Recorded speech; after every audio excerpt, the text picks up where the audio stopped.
I always thought I wanted this kind of life. I never imagined any of this. There have been other films and shows in the MCU that I think have touched a bit about what it'd be like for a normal person living in this world. You know, we saw Kate Bishop's Hero Worship, for instance, but that was very personal motivation. So was it cool for you to get to put more of a spotlight on the day-to-day life of the impact this would have on a kid living in this world with superheroes are just part of your existence?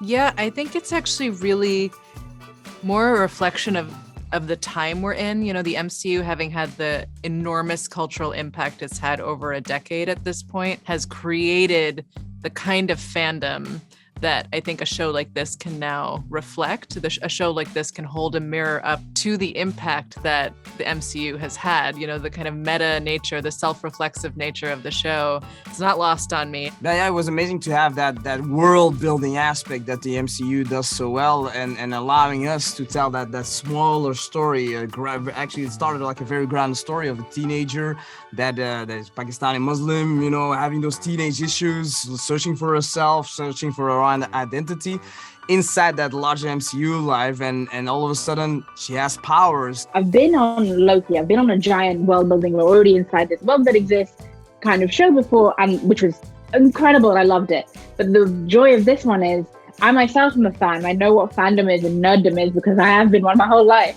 And so to be able, the meta of that is so joyful that I get to tell the story of what it would happen to a fan if they were called up, like tapped up and brought into a whole new life that they could only have dreamed about. Kamala, hey, already? Really? Come on, like. Do I have to figure out my whole future before lunch, or is there like...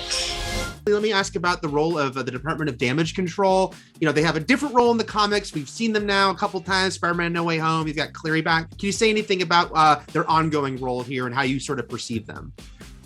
I can't say a single thing about them, but I will say keep your eye on them. Keep your eye on old Cleary and Levers and what they're up to. But I won't say anything on that. We loved Arian in Spider-Man No Way Home too, so to be able to have him back, you know, in our show, it was a big honor and big privilege. And you know, if we could do a whole show about the Department of Damage Control, yeah, we would do it. We would do it. If Kevin wants to do it, we're game. It's because there's so much that you can do with that storyline and those characters. Good is not a thing you are, Kamala. It is a thing you do.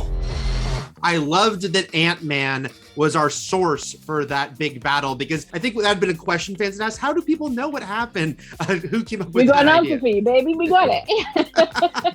I can't even tell you. It definitely wasn't me who came up with the idea, because I had all kinds of bananas ideas for it at the beginning.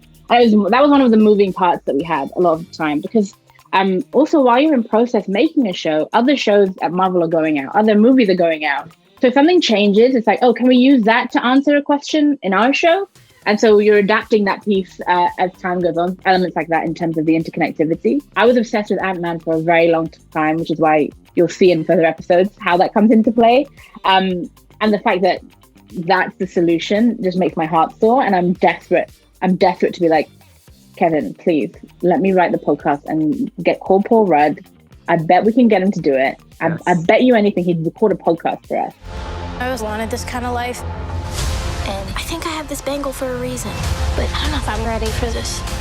People coming out of the screening, it was such a sort of joyful experience. I overheard people saying how overjoyed they were by the representation. What was it like getting to portray Kamala and her family and their lives and community, and in a way that is still very rare for a mainstream project like this? It's very special. It's like you said, we never saw that representation, and having that Muslim girl, you know, that reminds me of my sister, of my nieces, his wife, our mothers, all these Muslim women that meant so much to us. It's our homage to them, and they have this representation, and I hope it will inspire a lot. So yeah, that's for us a milestone. Yeah, and it's great to just also be able to tell a universal story that even if you're not a Muslim girl from Jersey, that you can relate to her and feel for her, feel empathy for her, and wanting to follow her adventures. That is just the true power of entertainment, of cinema and TV.